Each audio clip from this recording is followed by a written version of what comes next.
kwa ajili ya kwenda kufanya vipimo, au damu ikamtoka puani mfungaji, au akajikata na kisu damu ikatoka, au akakanyaga kioo ikawa sababu ya kujeruhi mguu wake na damu ikatoka, je, hichi kitendo cha kutoka damu kutoka katika mwili wake kitaharibu funga yake? Aljawab, yaqulu hafidhahu Allah ta'ala, khuruju dami min as-saimi, kutoka damu, khuruju dami, kutoka damu, min as-saimi, kutoka kwa mfungaji, karruafi, kama damu ya puani, walistihadhati, na damu ya ugonjwa, awil jurhi, au jeraha fil jismi, katika mwili, wa nahwi dhalika, na mfano wake, la yufsidu sawma,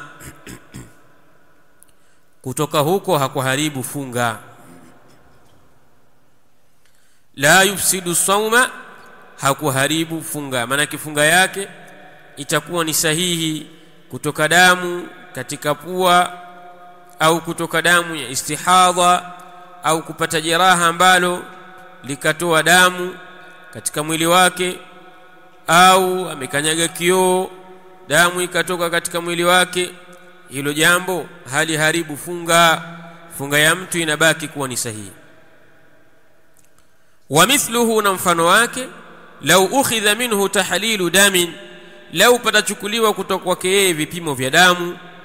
Lau ukhidha minhu tahlilu damin, lau kitachukuliwa kutoka kwake yeye kipimo cha damu. Au kharaja min dhirsihi damun, au pakatoka kutoka katika meno yake damu. Au kharaja min dhirsihi damun, au ikatoka damu kutoka katika meno yake.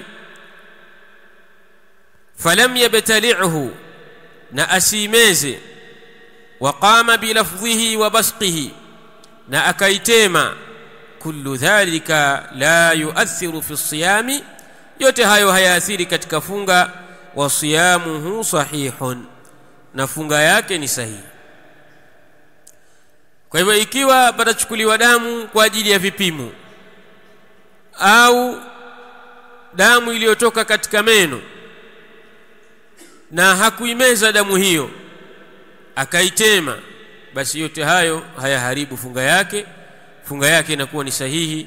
Wallahu tabaraka wa taala a'la wa a'lam, wa sallallahu ala nabiyyina Muhammadin wa ala alihi wa sahbihi wa sallam.